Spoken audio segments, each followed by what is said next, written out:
Hello everyone, Zenithion here with the Game Scene Net, and right now we're going to be starting something called the Online Saga for Injustice, and that's just going to be a variety of clips of online gameplay from Injustice.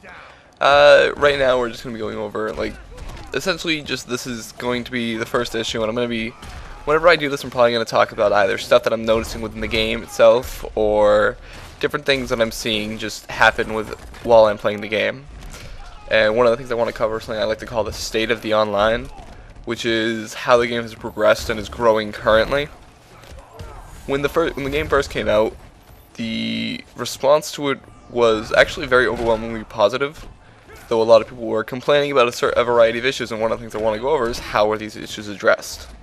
One of the first things I was hearing people complain about is the zoning friendly or the spam friendly nature of the game. And after it being out for a little over a month, it's seeing how the game has progressed and addressed this issue is going to be a clear sign of how the game is going to be played in the higher level competitive games and things like that. And so, with that being said, one of the biggest things right now is how was this issue addressed? There was recently a patch, but it had nothing to do with the zoning friendly style of the game, and in many ways this makes sense because they've actually had people that have developed the game say this was the way the game was intended to be. There doesn't seem to be anything wrong with it in their eyes, and a lot of people are complaining about it because they're used to a much more up close and personal play style of fighting games, which is the norm, but the fact is it's not the only thing that can be done, and it's one of the things that a lot of people are having trouble adjusting to.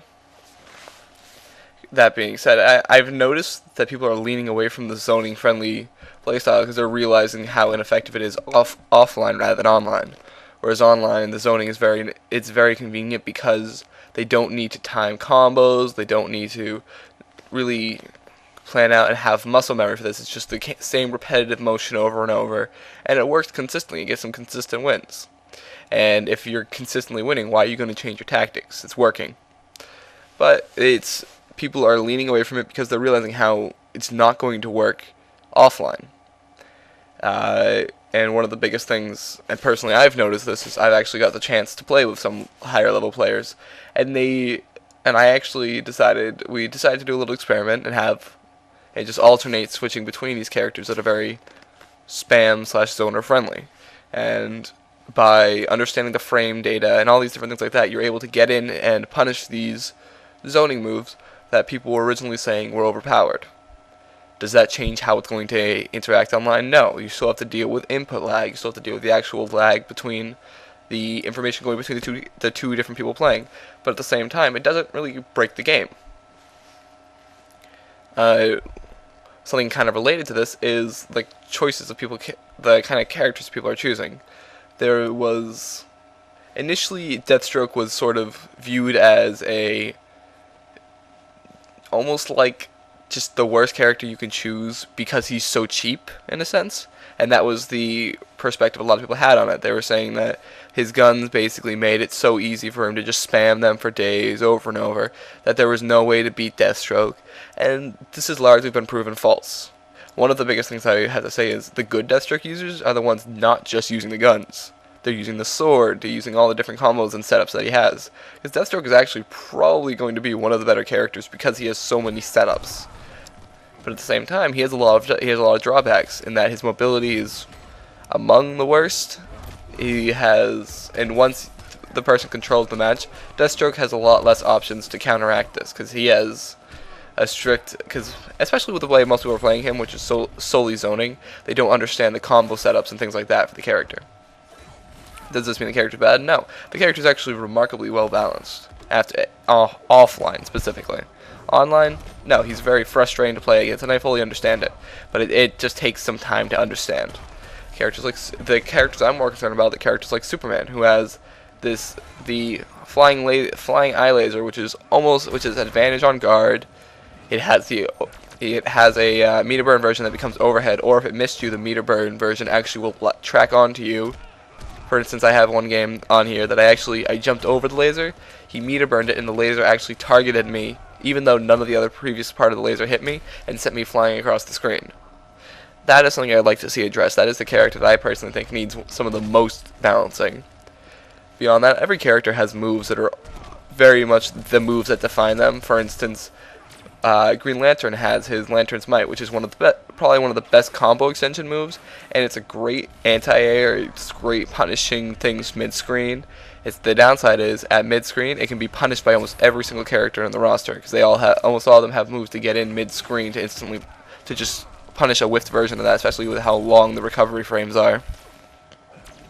But it's something like, it's the different characters and how they're interacting, and we're starting to see more and more people branch out and diversify both their in play style and in character choices.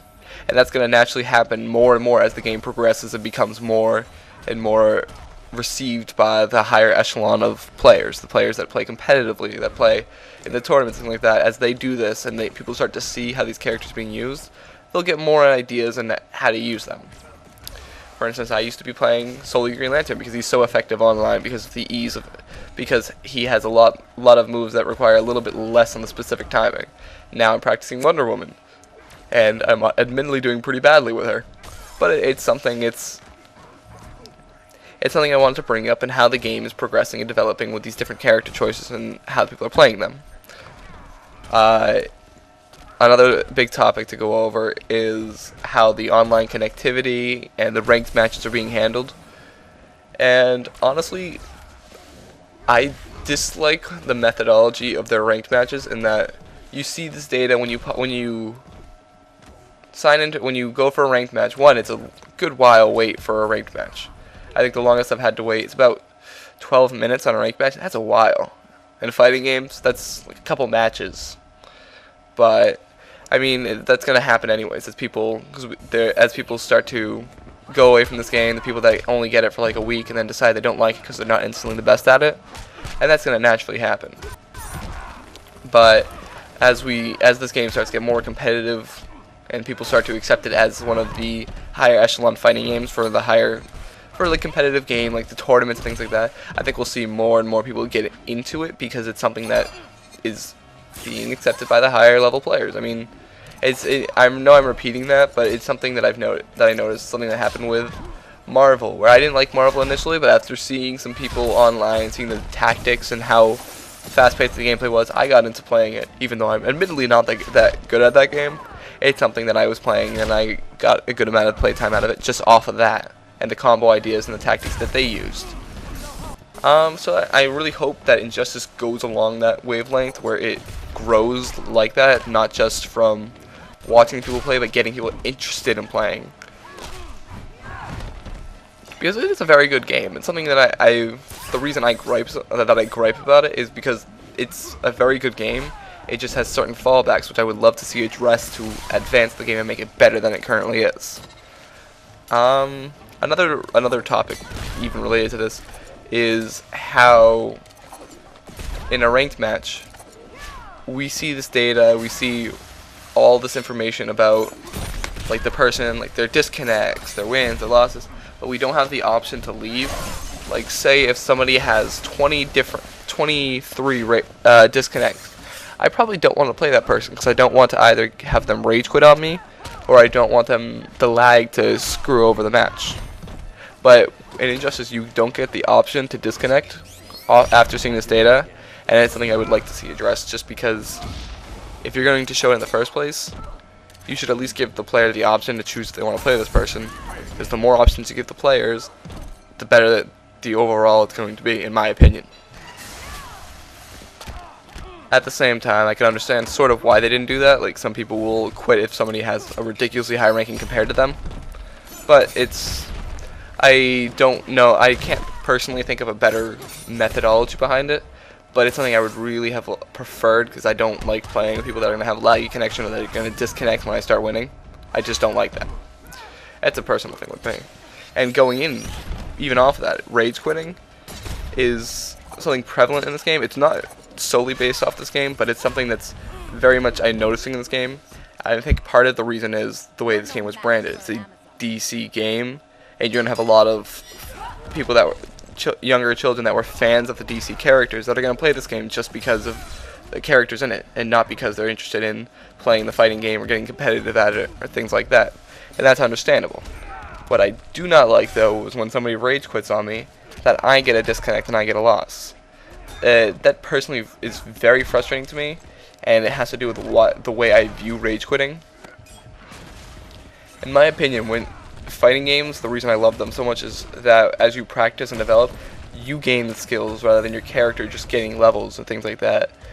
And I think that's that's most prevalent in fighting games, and it's something I really love about fighting games. So after playing with somebody and they start to lose, their tactics aren't working, instead of taking this information and using it to develop and learn a new way of playing, they reject the loss and say, okay, I'm going to quit. I'm going to take this entirely out of the hands of the person playing, and I'm just going to invalidate my loss and say it never happened.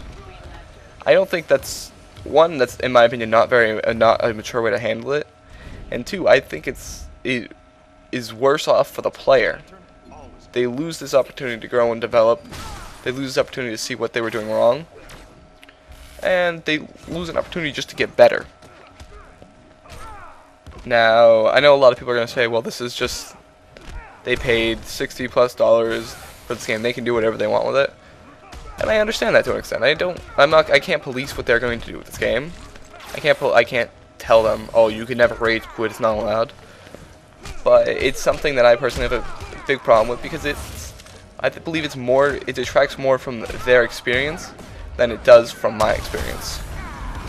Because they're not getting the opportunity to develop, they're not getting the opportunity to grow, get better, and go into a higher level with this game. So I understand people's perspectives on it, but that is their choice. But that's the opinion that I bring up on it, that I think it's detracting from how the game is developing. After everything is said and done, I very much enjoy this game. It's one of my favorite fighting games right now, and that's just because I think it balances what I like about fighting games. It has an intricate combo system, and at the same time it has a very good balancing of these different characters' abilities. For instance, a lot of the characters are very well balanced, regardless of people's complaints, that there's a lot of counterbalancing between characters. Certain characters do things very well that will counterbalance a strategy that we'll pick with another character. And I think they did a very good job with it. Right now it's one of the only games I'm playing at the moment. Alright. I've been ranting for 13 minutes. This is Zenithion. If you like what you hear, you can link, comment, subscribe, whatever. And if you want to give me a suggestion for anything else I should talk about, feel free to leave it in the comment suggestion. I'll see you guys again soon.